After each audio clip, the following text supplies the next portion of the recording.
Hi hello welcome to Big TV. నేను మీ గౌతమి. ఈరోజు మనతో పాటు సోషల్ యాక్టివిస్ట్ కృష్ణకుమారి గారు ఉన్నారు. ఆవిడతో మాట్లాడదాం. మేడం నమస్తే. నమస్తే. రాజ్ తరుణ్, మాల్వి మల్హోత్రా, లావణ్య ఎప్పటికప్పుడు ఒక్కొక్క ట్విస్టులతో బయటపడుతూనే ఉంది. అంటే ఈ ఇన్సిడెంట్కి ఏంటంటే ఎక్కడో ఒక ఫుల్ స్టాప్ పడట్లా. ఇంకా ఫుల్ స్టాప్ పడింది అన్న టైంలోని ఈమె సూసైడ్ అటెంప్ట్ చేసుకోవడం, లేకపోతే సూసైడ్ చేసుకుంటున్నట్టు మెసేజ్లు పెట్టడం. ఈలోపు మనకి ఇంకో కొంచెం వెనకకి పోతే ఏంటంటే రీసెంట్గా మళ్ళీ ఇవాళే మాల్వి మల్హోత్రా అలాగే రాజ్ తరుణ్కి మధ్య ఉన్న ఈ చాటింగ్ అంతా కూడా బయటికి రావడం జరిగింది. ఇద్దరు చాలా అమర ప్రేమగా లవ్ యూ అంటే లవ్ యూ అని ముద్దులు పెట్టుకుంటూ అండ్ వాళ్ళు గంజాయి తీసుకుంటున్న ఫోటోలు కూడా షేర్ చేసుకుంటున్నారు. సో అసలు దీనికి ఫుల్ స్టాప్ లేదంటారా? అసలు ఏంటి రాజ్ తరుణ్ ఎందుకని పోలీసులకు ఇప్పటి వరకు బయటికి రావట్లేదు? ఆయన మీద వస్తున్న ఇన్ని అలిగేషన్స్కి ఆయన ఎక్కడ క్లియరెన్స్ కూడా ఇచ్చే పరిస్థితులు లేవు. ఆయన కొంతమంది ఆయనకి సపోర్ట్ చేస్తూ మాట్లాడే వాళ్ళు ఉన్నారు. ఇటు లావణ్యకి సపోర్ట్ చేస్తూ దిలీప్ శుంకర గారు కూడా ఉన్నారు. ప్రూఫ్స్ బయట పెడుతూ ఉన్నారు. సో దీనిలోని అసలు దీనికి ఫుల్ స్టాప్ ఉందంటారా లేదంటారా? ఎవరిది నిజమే? అసలు ఎవరికి న్యాయం జరుగుతుందంటారు మేడం? ఇది ఒక అదుపు లేని అడ్డదారులు తొక్కిన కొంతమంది ఒక గ్రూప్ యాక్టివిటీగా చూస్తాను నేను దీన్ని. అంతేగాని ఇందులో ఎవ్వరు వ్యక్తులు లేరు, వ్యక్తుల సమూహం ఉంది.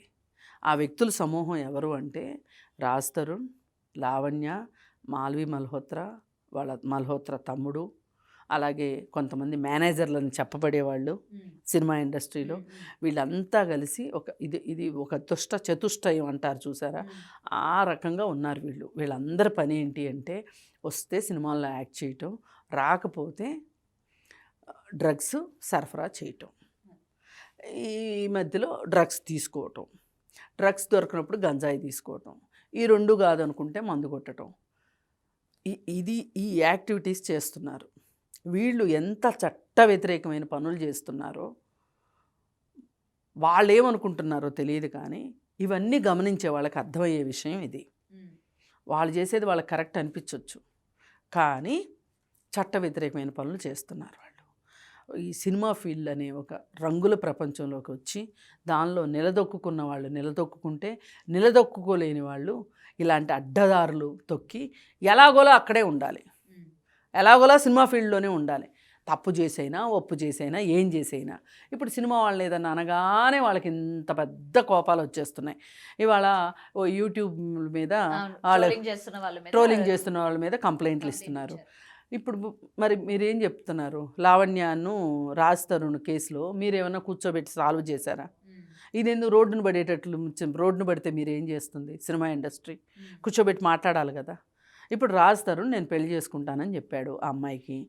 ఆ ప్రాతిపదిక మీదే వాళ్ళిద్దరు కలిసి ఉన్నారు. ఇప్పుడు ఆ అమ్మాయి నాకు అక్కర్లేదు అంటున్నాడు. రాజ్ తరుణ్ సినిమా ఇండస్ట్రీకి సంబంధించిన మనిషి. ఇప్పుడు ఈమె ఎవరికి చెప్పుకోవాలి? ఏం సినిమా ఇండస్ట్రీలో పెద్దలు ఎవరు లేరా? కూర్చోబెట్టి మాట్లాడేవాళ్ళు లేరా? లేదు అనుకుంటే డ్రగ్స్ దందా చేస్తున్నారు అని చెప్పి వస్తున్నాయి వార్తలు. వాటిల్లో ఏవి నిజాలు లేవు. అన్ని నిజాలని నేను అనను, కానీ కొన్నైనా నిజాలు ఉన్నాయి. వాటి తాలూకు మీరు ఏం పని చేస్తున్నారు? దాన్ని అడ్రస్ చేయడానికి మీరు ఏం చేస్తున్నారు? మీకు కోపం వచ్చి ఒక స్టేట్మెంట్ ఇవ్వడం పెద్ద గొప్ప కాదు, ఎవరైనా ఇస్తారు. కానీ మీ దాంట్లో ఉన్న మురికిని ఎందుకు మీరు వదిలించుకోవాలని చూడట్లేదు? అందుకోసం ఈ సినిమా ఇండస్ట్రీలో జరుగుతున్న కథ ఇది. దీనిలో ఎవరికి సామర్థ్యాన్ని బట్టి వాళ్ళు, ఎవరి ఓపికని బట్టి వాళ్ళు వాళ్ళ స్కిన్ని వాళ్ళు కాపాడుకోవటానికి ఒక గ్యాంగుల్ని తయారు చేసుకున్నారు. ఇప్పుడు దిలీప్ శుంకర ఎందుకు లావణ్య కేసు తీసుకున్నాడో, ఆయన ఒక అబ్బలకి అన్యాయం అయిపోయింది ఆ అమ్మాయి అని న్యాయం చేయాలని వచ్చాడా, లేకపోతే అతనికి ఇంకా వేరే ఉద్దేశం ఉందా అనవసరం. కనీసం లావణ్యకి ఇవాళ ఒక సొసైటీలో ఆమెకు ఒక స్టాండ్ వచ్చేటట్లు చేశాడు దిలీప్ శుంకర. అంతకుముందంతా డ్రగ్స్ బిజినెస్లో దొరికింది ఆ అమ్మాయి, జైలుకి వెళ్ళింది. ఆ ఒక ట్యాగ్ లైను అద్దు పొద్దు లేకుండా సహజీవనానికి ఒప్పుకుంది, సహజీవనంలో ఉంది అనే మాట తప్పితే వేరేగా ఏమీ లేదు. ఆమెకు ఒక స్టాండ్ని కల్పించి ఆమె కొంచెం మాట్లాడడానికి ఆమెకు ఒక వాయిస్ని ఇచ్చాడు దిలీప్ శుంకర. అయితే ఇది ఇలా జరిగేసరికి రాజ్ తరుణ్ ఏం చేశాడంటే, తనకెవరో జానీ భాషానా శేఖర్ ఏదో అతన్ని పంపించి ప్రతి ఛానల్కి తిరిగి నా తరఫున నాకు మంచి చెప్పు, లావణ్య చెడ్డదని చెప్పు అని చెప్పి ఛానల్స్ చుట్టూ తిప్పుతున్నాడు. నీ నీ నీ నీ కొంచెం సామర్థ్యం ఎక్కువ ఉంది కాబట్టి నువ్వు ఒక మనిషిని పెట్టి చెప్పించుకోగలుగుతున్నావు. అసలు నీ దగ్గర నీతి నిజాయితీ ఉంటే వేరే వాళ్ళు ఎవరో వచ్చి అన్ని ఛానల్స్ తిరుగుతూ చెప్పాల్సిన అవసరం ఏంటి? నువ్వు బయటకు వచ్చి ఎందుకు మాట్లాడవు? నువ్వు మాట్లాడాలి కదా. పోలీసులు పిలుస్తున్నారు నిన్ను పక్కన, ఎందుకు వెళ్ళట్లేదు? పోలీసులు పిలుస్తుంటే వెళ్ళాలి కదా. ఇప్పుడు నిన్నగాక మొన్న ఈ మాల్వి మల్హోత్రా గురించి ఇంకొక ఆమె వచ్చింది బయటికి, వచ్చి మా అబ్బాయిని ఆ అమ్మాయి ట్రాప్ చేసింది, చేసి మా అబ్బాయి మీద కేసు పెట్టింది, మా అబ్బాయి యోగేష్ని జైల్లో పెట్టించింది, ఆమె మంచిది కాదు అని చెప్పి ఆమె చెప్పింది. ఆమె ఆధారాలతో సహా మాట్లాడింది. ఇప్పుడు మాల్వి మల్హోత్రా స్టోరీ అది. ఈ మాల్వి మల్హోత్రాను యోగేష్ మల్హోత్రా ఇద్దరు కలిసి ఈమె తమ్ముడు లావణ్యాన్ని బెదిరించారు అనేది ఉంది. అసలు మీరు బెదిరించాల్సిన అవసరం ఏంటి? మీకే లాభం లేకపోతే, రాజ్ తరుణ్ మీద మీకే కన్సర్న్ లేకపోతే ఆ అమ్మాయిని బెదిరించాల్సిన అవసరం ఏంటి? మీకేదో లాభం ఉండబట్టే కదా. మీకు ఏదో ప్రయోజనం ఉంది, లేకపోతే ఇప్పుడు మీరు ఎందుకు వెళ్ళలేదు లావణ్య మీద పోట్లాటకే? వీళ్ళే ఎందుకు వెళ్ళారు? అయితే వీళ్ళందరి మధ్యలో పెద్ద చొక్కల్లో చంద్రుడిలాగా రాజ్ తరుణ్ ఆకు అందకుండా పోక పొందకుండా తిరుగుతున్నాడు. అసలు దొంగ రాజ్ తరుణ్. ఇటు లావణ్యతోటి అవసరం ఉన్న రోజులు లావణ్యతోటి, ఆ లావణ్యతో మోసు తీరిపోయింది కాబట్టి ఇప్పుడు ఆమె ఒక డ్రగ్ ఎడిక్ట్ అయిపోయింది, ఆమె మానసికంగానే సరిగా లేదు, ఆమె ఏదంటే అది మాట్లాడుతుంది, ఆమెకు సిగ్గు లేదు, శరం లేదు, ఏవేవో మాట్లాడేసి ఆమె ఒక అయిపోయిన క్యారెక్టర్ కింద తీసి పక్కన పడేసేసి ఇప్పుడు ఒక కొత్త క్యారెక్టర్ని తీసుకొచ్చుకున్నావు. నువ్వు అసలు దొంగవి, రాజ్ తరుణ్వి. ఆమెతోటి డ్రగ్స్ బిజినెస్ చేయించావు. ఆమెని ఆమెను వదిలించుకోవాలని పోలీసులకు కూడా పట్టించింది నువ్వే. ఇందులో ఏ మాత్రం డౌట్ లేదు, సస్పెషన్లు లేవు. నీ ప్రయోజనాల కోసమే నువ్వు ఇదంతా చేస్తున్నావు. అసలు పోలీసులకి కష్టం అంటారా మేడం ఆయన్ని తీసుకొచ్చి సెల్లో కూర్చోబెట్టడానికి, అయ్యో ఇంట్రోగేషన్ చేయడానికి?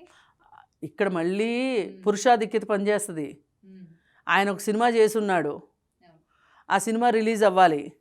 ఆ సినిమా రిలీజ్ అవ్వకపోతే ఆ డైరెక్టర్కి నష్టం, ఆ ప్రొడ్యూసర్కి నష్టం, వాళ్ళకి నష్టం. కాబట్టి వాళ్ళు కాపాడుకుంటారు. ఇప్పుడు లావణ్యని ఎందుకు కాపాడతారు ఎవరైనా? లావణ్యతోటి ఏంటి ఫాయిదా ఉంది? అందుకని లావణ్యని రోడ్డు మీద వేశారు సింపుల్గా. ఇప్పుడు అతన్ని రక్షించుకుంటారు. ఇప్పుడు దర్శన్ కేసు ఉంది కర్ణాటకలో, అతను A2 ఎందుకు చేశారు? పవిత్ర గౌడ్ ఎందుకు A1 అయ్యింది? ఇతను కమిట్ అయి ఉన్నాడు కొన్ని సినిమాలకి, కాబట్టి ఇతను ఫ్రీ అవ్వాలి. A2కి బెయిల్ వస్తుంది కానీ ఈజీగా A1కి రాదు కదా బెయిలు. అసలు అంతా చేసింది వాడు. కానీ చట్టాలు న్యాయాలు అన్నీ కూడా న్యాయం వైపే ఉంటాయని చెప్తూ ఉంటారు కదా. మరి న్యాయం వైపే ఉంటాయి కానీ ఒకటండి మనం గుర్తుపెట్టుకోవాల్సింది, చట్టం దృష్టికి సరిగా తీసుకెళ్ళినప్పుడు, అక్కడ చట్టాన్నితో ఉన్న వ్యక్తులు సరిగా ఉన్నప్పుడు న్యాయానికి న్యాయమే జరుగుతుంది. ఇప్పుడు వీళ్ళందరూ ఇప్పుడు అతనికి ఏం అవసరం? ఎవరికి? రాజ్ తరుణ్ ఫ్రెండ్కి ఛానల్స్ అన్నీ తిరిగి లావణ్య అలాంటిది అని చెప్పాల్సిన అవసరం ఏంటి అతనికి? రాజ్ తరుణ్తో ఉంటే రాజ్ తరుణ్ ఎప్పటికైనా డబ్బులు సంపాదిస్తాడు. పైగా మనవాడు, మగవాడు, పురుషాధిక్యత అంతే. ఆ అహంకారం ఉంది, ఆధిక్యత ఉంది. అందుకే ఇలా మాట్లాడుతున్నారు. అందుకోసం ఏంటంటే ఇక్కడ అవునన్నా కాదన్నా ప్రయోజనాల చుట్టూనే న్యాయం తిరుగుతూ ఉంటుంది, చట్టం తిరుగుతూ ఉంటుంది. ఎవరైతే బలవంతుడు ఉంటాడో, చట్టాన్ని మేనేజ్ చేయగలిగిన వాడు, చట్టాన్ని కొనగలిగిన వాడు ఉంటాడో వాడికి న్యాయం జరుగుతుంది తప్పితే చట్టాన్ని కొనలేని వాళ్ళకి న్యాయం ఎక్కడ జరుగుతుంది? మీరు ఇప్పుడు చెంచులగూడ జైలుకి వెళ్ళి చూడండి, ఉమెన్ ప్రిజన్ ఉంటుంది. నేను అందులో కొంచెం పనిచేశాను. ఓకే. అక్కడ ఆశ్చర్యకరంగా చదువుకున్న వాళ్ళు ఉంటారు కొంతమంది, అస్సలు చదువులేని వాళ్ళు ఉంటారు. ఈ చదువుకున్న వాళ్ళు ఎవరు అంటే ఆర్థిక నేరాల్లో జైలుకి వచ్చిన వాళ్ళు. మరి వీళ్ళు ఈ ఆర్థిక నేరాల్లో డైరెక్ట్గా పాలు పంచుకుంటారా అంటే అది కాదు. భర్తలు ఏం చేస్తారంటే ఏదో ఒక పోస్ట్లో ఒక కంపెనీ క్రియేట్ చేసి దానిలో ఆమెకు వైస్ ప్రెసిడెంటో ఆమె ఏదో ఇంకోటో చెత్తా చెదారో ఆవిడ పెడతారు. ఆవిడకి ఆ ఆఫీస్ ఎక్కడుందో కూడా తెలియదు, ఆమె ఏ రోజు ఆఫీస్కి వెళ్దో. వీడు చక్కగా స్కాములు చేసేస్తాడు భర్త. స్కాములు చేసేస్తే ఈవిడిని అరెస్ట్ చేస్తారు, ఈవిడిని తీసుకెళ్ళి లోపల పెడతారు. సదరు భర్త గారు బయట ఉంటారు, కొన్నిసార్లు లోపల కూడా ఉంటారు, అది వేరే విషయం. అసలు ఈమెకేమీ తెలియదు ఈమె ఎట్లా ఆర్థిక నేరంలో ఉంది. పైకి వాళ్ళు చదువుకున్న వాళ్ళే. ఏమమ్మా చదువుకున్న దానివి, నీకు ఆ మాత్రం బుద్ధి లేదా అంటే భర్త కదండి అంటది. ఇకపోతే ఇంకొక సెక్షన్ ఉంటారు జైల్లో, బీసీలు, ఎస్సీలు, ఎస్టీలు వీళ్ళు ఉంటారు. వాళ్ళు భర్తలు చంపారనో, మరుదులు చంపారనో, అత్తమామను చంపారనో, లేకపోతే దొంగతనాలు చేశారనో వీళ్ళు ఉంటారు జైల్లో. వీళ్ళ మొహాలకి అసలు కనీసం ఆడ ఖైదీలకి ములాఖతులకు కూడా రారు. మరి ఇది న్యాయమేనా? ఐపీసీ ప్రకారం ఒక పురుషుడు ఒక స్త్రీ ఒకే రకమైన నేరం చేసినప్పుడు, ఒకే రకమైన శిక్ష వేసినప్పుడు, శిక్ష అనుభవించేటప్పుడు కుటుంబాలు ఎలా చూస్తున్నాయి అనేది కూడా మనం ఆలోచించాలి. అంటే మహిళ పట్ల ఎలా ఆలోచిస్తుంది సమాజం అనేది చాలా ఇంపార్టెంట్. మహిళ పట్ల చూడరు, ఆ రిలీజ్ అయ్యాక ఇళ్ళకి రానివ్వరు. అదే మగవెదవులకి మట్టుకు చక్కగా ఇళ్ళ దగ్గర నుంచి పెళ్ళాల క్యారేజీలు కట్టుకుని వెళ్తారు. వెళ్ళి చక్కగా తినిపించి, మహానుభావుడా నువ్వు వస్తేనే కదా నా మాంగళ్యం నిలబడుతుంది అని చెప్పి అక్కడ కాసేపు అవసరమైతే పాద పూజ చేసి ఇంటికి వస్తారు. అదే ఒక మహిళని చూడటానికి ఒక భర్త ఈలోపు చక్కగా భర్త గారు భార్య జైల్లో ఉంది అనే ఒక కారణంతో పెళ్ళైనా చేసుకుంటాడు, లేకపోతే లేదు పెళ్లి ఆ వివాహాన్ని రద్దు చేసుకునే హక్కు ఉంటుంది. రద్దు చేసేసుకుని ఇంకో పెళ్లి చేసుకుని ఇంకో కుటుంబంతో ఉంటాడు. ఈ పిల్లలు మీ అమ్మ జైలుకి వెళ్ళింది అని చెప్పి చీత్కారాల మధ్యలో పిల్లలు కానీ ఉంటే ఆ పిల్లలు పెరుగుతూ ఉంటారు. ఇది స్వరూపం.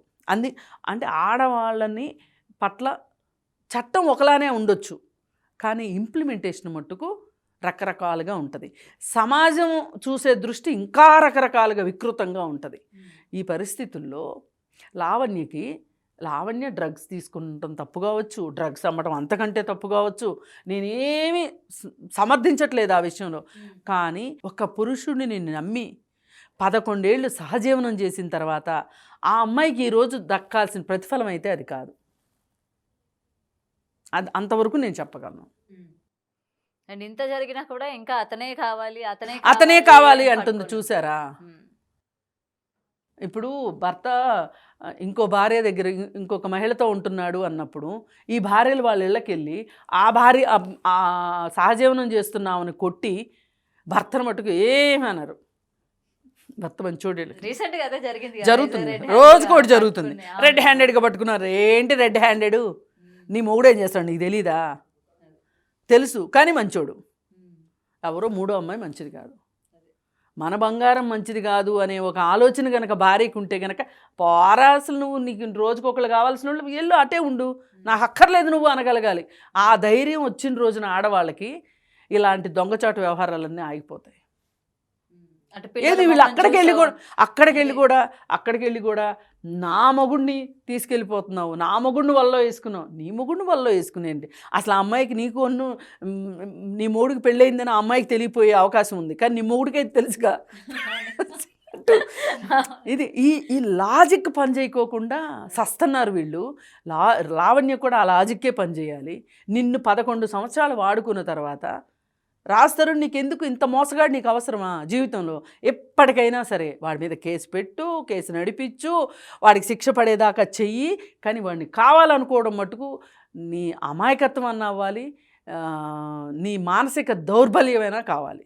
దీని నుంచి ఆడవాళ్ళు బయటపడిన రోజునే మగవాళ్ళు మోసాలు చేయటం ఆపుతారు. ఇలాంటి వాళ్ళకి మహిళలుగా మనమే వాళ్ళని నెత్తి మీద పెట్టుకొని మహారాజుల్లాగా మోస్తున్నాం. అది మానుకున్న రోజునే ఇట్లాంటి జరగకుండా ఉంటాయి.